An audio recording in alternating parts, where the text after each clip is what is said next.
इस नए और बेहद खास विश्लेषण में बहुत बहुत स्वागत है। आज हम इतिहास के एक ऐसे पन्ने को पलटने जा रहे हैं जो भले ही दशकों पुराना हो, लेकिन हमारी आज की कूटनीति और रक्षा नीतियों की नींव को सीधे तौर पर प्रभावित करता है। हम बात कर रहे हैं 1962 के भारत चीन युद्ध की। इस चर्चा में हम उस बहुचर्चित और अभी तक काफी हद तक गोपनीय रही हेंडरसन ब्रुक्स भगत रिपोर्ट की गहराई में जाएंगे। हम जांच करेंगे उन ऐतिहासिक दस्तावेजों की और समझने की कोशिश करेंगे कि आखिर वो कौन सी विफलताएं थीं, वो कैसा राष्ट्रीय आघात था और सबसे जरूरी बात, वो कौन से अहम सबक थे जिन्हें आज के इस तेजी से बदलते भू राजनीतिक माहौल में समझना हमारे लिए बिल्कुल जरूरी है। तो चलिए बिना कोई वक्त बर्बाद किए सीधे तथ्यों पर आते हैं। चलिए सबसे पहले इस पूरे मुद्दे की गहराई में उतरते हैं। एक बहुत ही बुनियादी सवाल इस पूरे कहानी के केंद्र में है कि कैसे एशियाई मित्रता का एक एकदम यूटोपियन यानी एक परफेक्ट और आदर्शवादी सपना रातों रात एक ऐतिहासिक सैन्य झटके में तब्दील हो गया। मतलब एक तरफ तो हम शांति और भाईचारे के सपने बुन रहे थे और दूसरी तरफ सीमा पर एक बेहद कठोर और कड़वी सैन्य हकीकत आकार ले रही थी। और सच कहें तो इन दोनों के बीच का ये जो भयानक टकराव था ना, यही 1962 के उस विनाशकारी संघर्ष की पटकथा लिख रहा था। खंड एक आदर्शवादी दृष्टिकोण। संघर्ष से ठीक पहले का वो आदर्शवाद जिसे समझना बहुत जरूरी है। देखिए 1950 के दशक का जो राजनीतिक माहौल था वो आज से बिल्कुल अलग था। अगर हम इन दो एकदम विपरीत रणनीतियों को आमने सामने रखकर देखें तो आपको एक बहुत बड़ा गैप नजर आएगा। बाईं तरफ हमारे भारतीय राजनीतिक प्रतिष्ठान की विचारधारा थी जिसका पूरा फोकस घुटनिरपेक्ष नीति, एशियाई देशों के पुनरुत्थान और चीन के साथ हमारी सदियों पुरानी दोस्ती के अटूट विश्वास पर टिका था। लेकिन दाईं तरफ देखिए, चीन की रणनीति की एक बिल्कुल ही अलग तस्वीर उभर रही थी। वो अक्साई चीन इलाके में बेहद आक्रामक तरीके से सड़कों का निर्माण कर रहे थे। ये साफ साफ दिखाता है कि कैसे हमारा वो आदर्शवादी नजरिया चीन के रणनीतिक और क्षेत्रीय विस्तार के साथ बिल्कुल आमने सामने टकराने वाला था। अब इस स्लाइड की सबसे दिलचस्प बात यह है कि ये जो लाइन आप देख रहे हैं, ये तत्कालीन प्रधानमंत्री जवाहरलाल नेहरू की मशहूर किताब द डिस्कवरी ऑफ इंडिया से ली गई है। भारत और चीन के बीच सदियों की मित्रता, एशिया के पुनरुत्थान का आधार। ध्यान दीजिए, ये कोई हवाई बात नहीं थी। ये वो बुनियादी एकदम कोर विश्वास था जिसने 1947 के बाद हमारी पूरी रक्षा नीति और कूटनीति का ढांचा तैयार किया। और शायद इसी गहरे विश्वास के चलते सीमाओं पर जो असली सैन्य हलचल हो रही थी उसे बार बार अनदेखा कर दिया गया। तो क्या हमें पहले से कोई चेतावनी नहीं मिली थी? चलिए इस टाइमलाइन पर एक नजर डालते हैं। 1947 में पर्वतीय युद्ध के लिए एक खास बटालियन बनाने का प्रस्ताव रखा गया था, लेकिन राजनीतिक इच्छा शक्ति की कमी के कारण उसे ठंडे बस्ते में डाल दिया गया। फिर 1953 आया।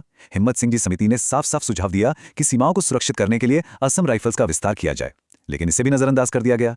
1960 आते आते तो सरकार ने सेना को सीधा निर्देश दे दिया कि अपना पूरा फोकस मुख्य रूप से पाकिस्तान पर रखिए। और फिर 1960 के दशक की शुरुआत में लागू हुई वो फॉरवर्ड पॉलिसी। अगर आप इन कड़ियों को जोड़ें तो ये लगातार खुफिया और सैन्य अनुरोधों को एकदम सिस्टमैटिक तरीके से अनदेखा किए जाने की एक बहुत ही स्पष्ट कहानी बयां करती है। खंड 2, पाकिस्तान का भटकाव, एक दिशाहीन रक्षा रणनीति का नतीजा। नई दिल्ली की नौकरशाही और हमारी राजनीतिक प्राथमिकताओं ने असल में उत्तरी सीमाओं को कैसे बिल्कुल असुरक्षित छोड़ दिया, ये समझना इस पूरे विश्लेषण का एक बहुत अहम हिस्सा है। जरा इन रक्षा आंकड़ों पर गौर कीजिए। 1956 से 1962 के बीच भारत का रक्षा बजट $403 मिलियन से उछलकर सीधे $608 मिलियन तक पहुंच गया था। अब आप कहेंगे कि बजट तो बढ़ा है। हाँ, वृद्धि तो शानदार थी, लेकिन कैच ये है कि इस भारी भरकम खर्च का मुख्य टारगेट चीन था ही नहीं, वो पाकिस्तान था। पश्चिमी देशों से पाकिस्तान को जो सैन्य मदद मिल रही थी, बस उसकी बराबरी करने के चक्कर में रक्षा मंत्रालय का पूरा फोकस टैंक खरीदने पर था।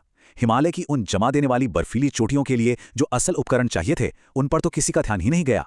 1959 के अंत तक आते आते जब चीन के असली इरादे बिल्कुल शीशे की तरह साफ होने लगे, तब संसद में भारी हंगामे और आलोचना के बाद जाकर ये बात कबूली गई कि साम्यवाद हो या ना हो, हमें चीन का सामना तो करना ही होगा। ये एक तरह से चीनी खतरे को दबे मन से स्वीकार करना था। लेकिन सबसे बड़ी विडंबना क्या थी? जैसे ही सार्वजनिक दबाव थोड़ा कम हुआ, 1960 में सरकार का ध्यान घूम फिरकर वापस पाकिस्तान की तरफ ही चला गया।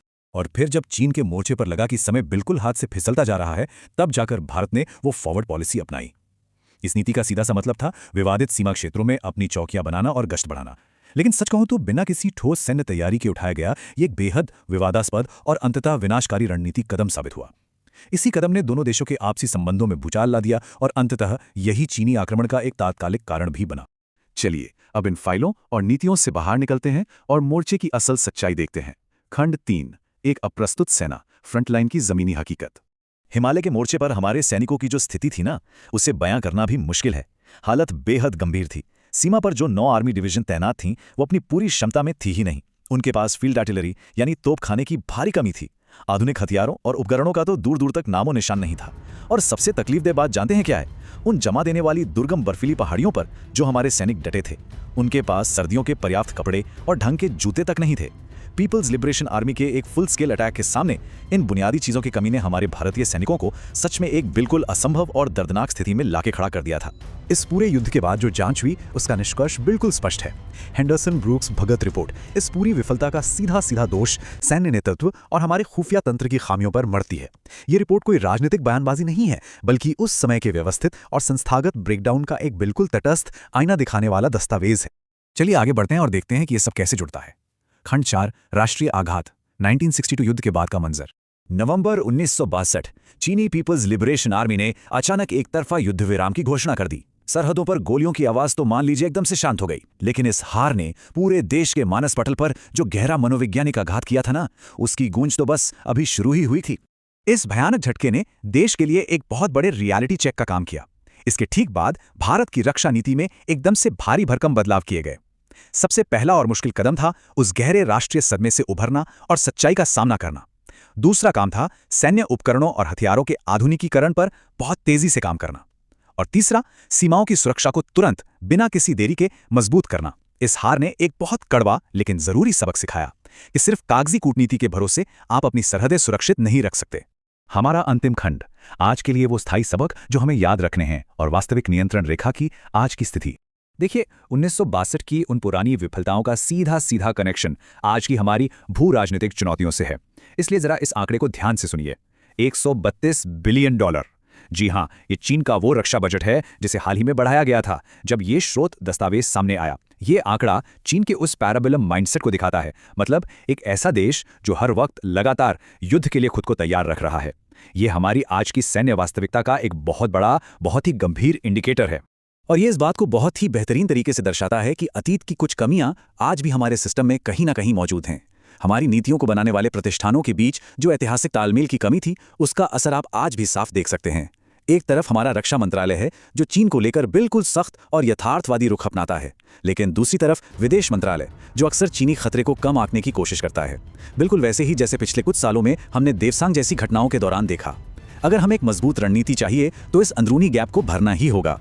हेंडरसन ब्रूक्स रिपोर्ट से जो फाइनल टेकअवेज निकलते हैं वो एकदम स्पष्ट हैं और इन्हें आज की विदेश नीति में शामिल करना कोई विकल्प नहीं बल्कि जरूरत है। पहला, राजनीतिक, नौकरशाही और सैन्य प्रतिष्ठानों के बीच एक पूरा तालमेल होना चाहिए। दूसरा, हमारे विरोधी देश अपने रक्षा बजट और रणनीतियों में जो पैटर्न दिखा रहे हैं उसे समय रहते पहचानना होगा। और तीसरा, खुली दुश्मनी मोल लेने के बजाय एक बहुत ही चतुर और स्मार्ट रियल पॉलिटिक के जरिए इन खतरों को बैलेंस करना सीखना होगा। तो इस पूरी चर्चा के अंत में एक बहुत ही गंभीर सवाल उभर कर सामने आता है, क्या हमने आज उन आधुनिक भू राजनीतिक खतरों से निपटने के लिए वो जरूरी नौकरशाही और रणनीतिक तालमेल वाकई हासिल कर लिया है? ये एक ऐसा सवाल है जिस पर हम सभी को बहुत गहराई से सोचने की जरूरत है। 1962 के इतिहास को हमें सिर्फ एक पुरानी घटना मानकर भूल नहीं जाना है, बल्कि इसे अपने वर्तमान और भविष्य को सुरक्षित करने वाले एक मार्गदर्शक के रूप में इस्तेमाल करना है। इस पूरे विश्लेषण में हमारे साथ बने रहने के लिए बहुत बहुत धन्यवाद। इसी तरह सीखते रहिए और तथ्यों की गहराई में उतरते रहिए।